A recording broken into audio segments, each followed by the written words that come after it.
नमस्कार दर्शकों, आपका स्वागत है आपके अपने प्रोग्राम ग्रह नक्षत्र में।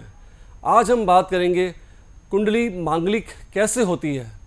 मांगलिक कुंडली होना पब्लिक के लिए, आम आदमी के लिए, जातक जातिकाओं के लिए बहुत ही ज़्यादा डिफ़िकल्ट कुंडली बन जाती है जब किसी को पता चलता है कि उसकी कुंडली में अगर मंगल दोष है। क्योंकि मंगल दोष क्या है, मंगल को दोष ही क्यों मानते हैं? क्योंकि कुंडली के अंदर जब हमारे इस लग्न भाव के अंदर चतुर्थ भाव में, सप्तम भाव में, अष्टम भाव में और द्वादश भाव में अगर मंगल आता है, अगर कुंडली में किसी भी कुंडली में, किसी के भी कुंडली में अगर इन सारे भावों में, पांचों भावों में अगर मंगल बैठ जाता है तो वह कुंडली मांगलिक दोष वाली कुंडली बन जाती है। और मांगलिक दोष वाली कुंडली में विवाह अमूमन 28 वर्ष के पश्चात ही होता है। और वैसे भी आज की इस भागम भाग वाली ज़िंदगी के अंदर, इस भौतिक युग के अंदर अगर किसी का समय पर विवाह हो रहा भी होता है तो वो लड़का या लड़की ये कह करके मना कर देते हैं कि मैं अभी पढ़ाई कर रहा हूँ, मैं अभी अपने करियर के लिए ओरिएंटेड हूँ, मैं अपना करियर बना करके ही विवाह करूँगा। बहुत अच्छे अच्छे रिश्ते मिलते हैं उस टाइम उसको, तो क्योंकि ये कारण है, मांगलिक का एक दोष है जो उसको विवाह में अड़चन तो लेकर के आएगा ही आएगा।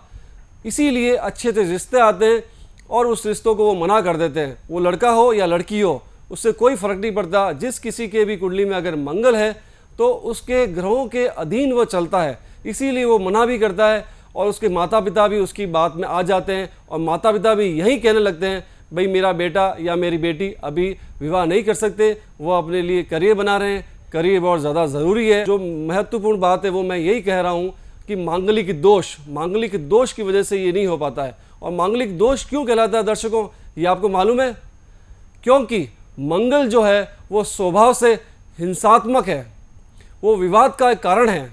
क्योंकि मंगल ग्रह जहाँ भी बैठेगा वो विवाद करेगा। और कुंडली का जो सप्तम भाव है विवाह का कारक है, पत्नी का कारक है। तो यहाँ पर अगर मंगल बैठ गया तो हिंसात्मक प्रभाव लेकर आएगा, वो लड़ाई झगड़े कराएगा, वो एक होने नहीं देगा वो, क्योंकि ये विवाद का कारक बन जाता है मंगल यहाँ होने से। और या फिर अगर अपन कुंडली मिलाते हैं तो ये ध्यान रखने वाली बात होती है कि लड़के का और लड़की के एक ही भाव में मंगल नहीं होना चाहिए। और उसी तरह से अगर सप्तम भाव में अगर मंगल है दोनों के तो भी नहीं मिलानी चाहिए, क्योंकि उन दोनों के बीच में सामंजस्य बैठ ही नहीं पाएगा।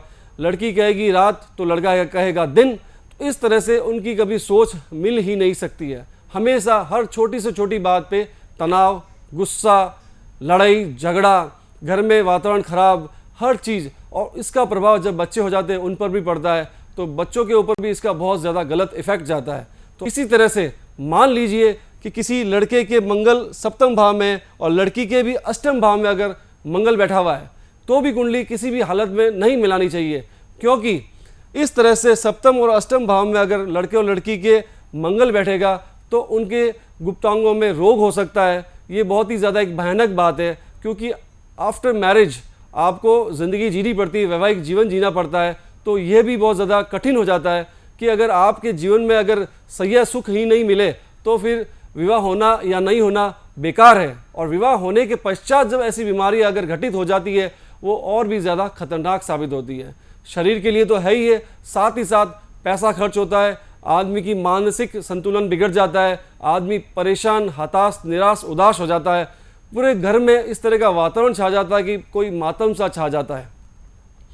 तो दर्शकों ये याद रखिए और अपने आप को अपने आप से या जो जानकार है उससे आप इसकी जानकारी लेकर के ही विवाह करना चाहिए। उसी प्रकार अगर कुंडली के द्वादश भाव में अगर मंगल बैठ जाता है तो भी ये बहुत हानिकारक है और ये आने वाले समय में बहुत ही ज़्यादा खराब रहता है। इसमें भी आदमियों का या औरतों का, जिस किसी का भी अगर शादी हो रही है उसमें उनके साथ सामंजस्य नहीं बैठ पाता है। अगर आदमी की शादी हुई है तो वो कहीं बाहर और पर स्त्रियों में वो ज़्यादा इंटरेस्ट लेने लगता है, तो अपनी पत्नी में इंटरेस्ट कम लेता है। तो ये हो गया घर के अंदर बहुत ज़्यादा खतरनाक वातावरण बनना।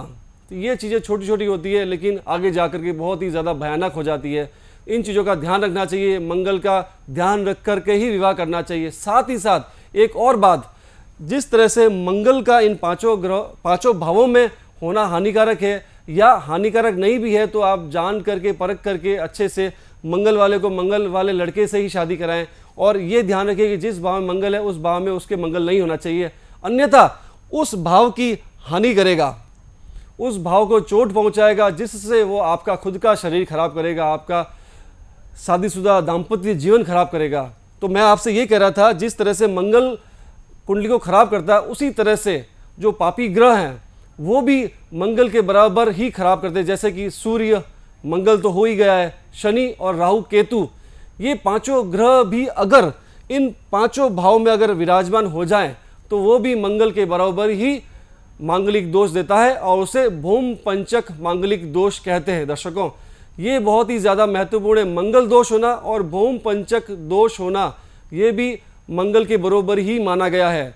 तो मेरा कहने का तात्पर्य यही है कि कुंडली को दिखा के, समझ के, अच्छे ज्योतिषाचार्य से आप परामर्श लें, उसके पश्चात ही आप जीवन को आगे बढ़ाएं, मंगल का दोष खत्म करके। इन सब चीज़ों का बहुत ज़्यादा ध्यान रखें। अगर मंगल खराब है तो आपको ज्योतिषी इसके बारे में उपाय बताएंगे, इसकी निजात के बारे में उपाय बताएंगे, आप क्या क्या करें जिससे मंगल का दोष खत्म हो। तो दर्शकों, ये छोटी छोटी बातों का ध्यान रख कर के आप अपने जीवन को बहुत ही आगे बढ़ा सकते हैं, बहुत ही उज्जवल भविष्य बना सकते हैं, अपने दाम्पत्य जीवन को बहुत ही बढ़िया बना सकते हैं। तो दर्शकों, आज के लिए इतना ही काफ़ी है। कल फिर मिलेंगे हम इसी वक्त इसी समय। तब तक के लिए नमस्कार। आप गुरुदेव तरुण सागर जी से अपने भविष्य संबंधी जानकारी जैसे नौकरी, विवाह मिलान, विवाह संबंधी परेशानी, ग्रह क्लेश, वास्तु संबंधी सलाह व उनसे संबंधित उपायों के लिए संपर्क कर सकते हैं। संपर्क सूत्र: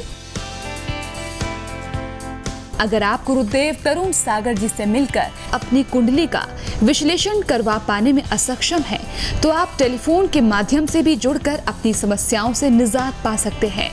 टेलीफोनिक अपॉइंटमेंट के लिए संपर्क करें।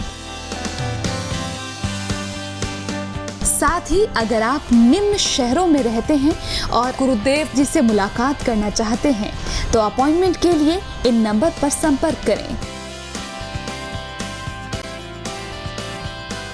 आप गुरुदेव जी से शुद्ध व अभिमंत्रित रत्न, कवच, यंत्र, रुद्राक्ष, वास्तु पिरामिड, पारद निर्मित ज्योतिष सामग्री भी प्राप्त कर सकते हैं। संपर्क करें।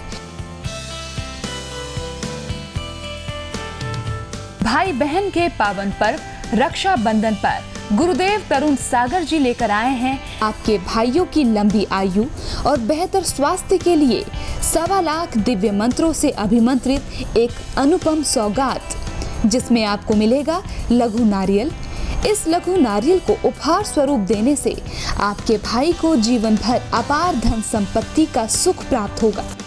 साथ ही इस बॉक्स में मौजूद है सर्व कार्य सिद्धि यंत्र, जिससे आपके भाई के सभी कार्य बिना किसी अड़चन के सिरे चढ़ने लगेंगे। लक्ष्मी कारक कौड़ियाँ, इसको रखने से आपके भाई की आमदनी और व्यापार में वृद्धि होगी। स्फटिक माला, जिसके जाप करने से आर्थिक स्थिति में सुधार आता है और क्रोध भी शांत होता है। रक्षा धागा, दिव्य मंत्रों की शक्ति से अभिमंत्रित यह धागा आपके भाई के सभी कष्टों को दूर करने में कारगर साबित होगा। साथ ही आपको मिलेगा इस बॉक्स में चमत्कारी कुमकुम और पूजन विधि। तो देर ना करें, अपने भाई की लंबी आयु और बेहतर स्वास्थ्य के लिए इस रक्षाबंधन पर अपने भाई को ये चमत्कारी सौगात भेंट करें। घर बैठे मंगवाने के लिए संपर्क करें। हमारा पता है ज्योतिष एवं वास्तु शक्ति केंद्र 3 Saket colony, hotel Ajit mention, 532 circle, Jodhpur Rajasthan 342001। Phone number.